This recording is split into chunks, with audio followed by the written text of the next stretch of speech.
નમસ્કાર દર્શક મિત્રો, ધ લોકસત્તા શોમાં આપનું સ્વાગત છે। અરવલ્લી એટલે માત્ર પથ્થરોનો ઢગલો નહીં, પણ આ મહાખંડની આદિ હસ્તલિપિ છે, જે સમયના અગણિત ચક્રાવાતો વેઠીને આજે આપણી સામે ઊભી છે।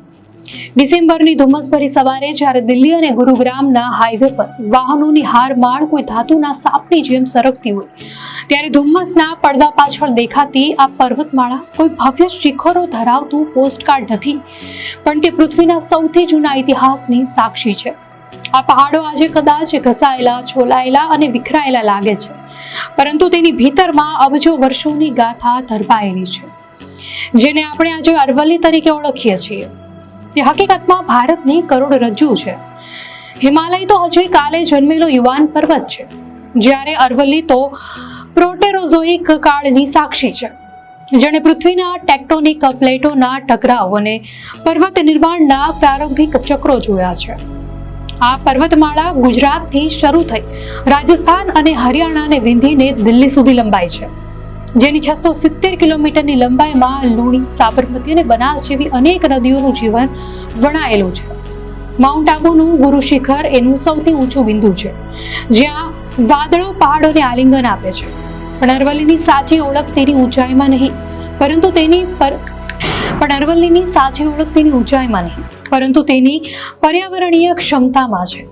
આ પર્વતમાળા ઉત્તર ભારત માટે એક કુદરતી ગ્રીન વોલ સમાન છે, જે થારના રણને પૂર્વ તરફ આગળ વધતું રોકીને અટકાવી રાખે છે। જો અરવલ્લી ન હોત તો કદાચ આજે ભારતનો આ વિશાળ ભૂભાગ માત્ર રેતીના ઢગલામાં ફેરવાઈ ગયો હોત। લોક ઇતિહાસકારો અને ભૂગોળવિદો તેને એક જીવતી જાગતી ટાઈમ કેપ્સ્યુલ માને છે, જેણે માત્ર પ્રકૃતિ જ નહીં પરંતુ સંસ્કૃતિનું પણ રક્ષણ કર્યું છે। રાજસ્થાનના ઇતિહાસમાં મહારાણા પ્રતાપ અને અકબર વચ્ચેના સંઘર્ષની વાત હોય કે મહારાણા કુંભાના કિલ્લાઓની સુરક્ષા, અરવલ્લી હંમેશા એક અભેદ કવચ બનીને ઊભી રહી છે। ઉદયપુર જેવા વિશ્વના સુંદર શહેરોનું અસ્તિત્વ પણ આ ટેકરીઓને આભારી છે, કારણ કે આ પહાડો જ છે જે પાણીને સંગ્રહે છે અને જૈવ વૈવિધ્યને જીવંત રાખે છે। એક સમયે આ જંગલો ચંદન અને સાગના વૃક્ષોથી લચેલા હતા અને અહીં વાઘની ગર્જનાઓ સંભળાતી હતી।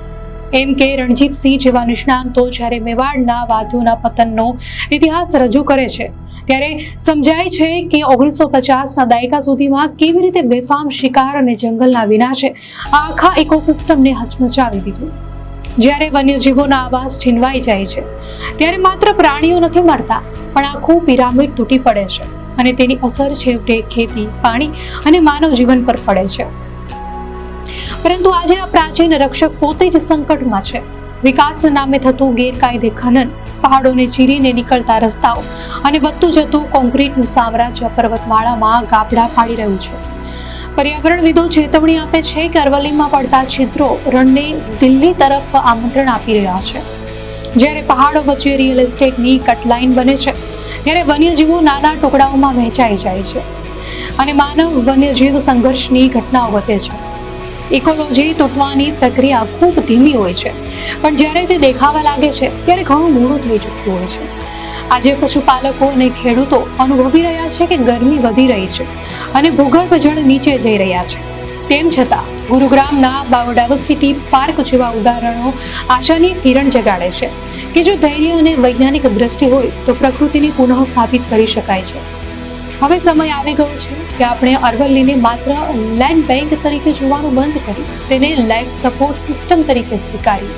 સવાલ એ નથી કે અરવલ્લી કેટલી પ્રાચીન છે, સવાલ એ છે કે આપણી આવનારી પેઢીઓ માટે આપણે આ કુદરતી ઢાલને કેટલી જીવતી રાખી શકીશું, કારણ કે અરવલ્લીનું પતન એ માત્ર ભૂગોળનું નહીં પણ આપણા ભવિષ્યનું પતન હશે।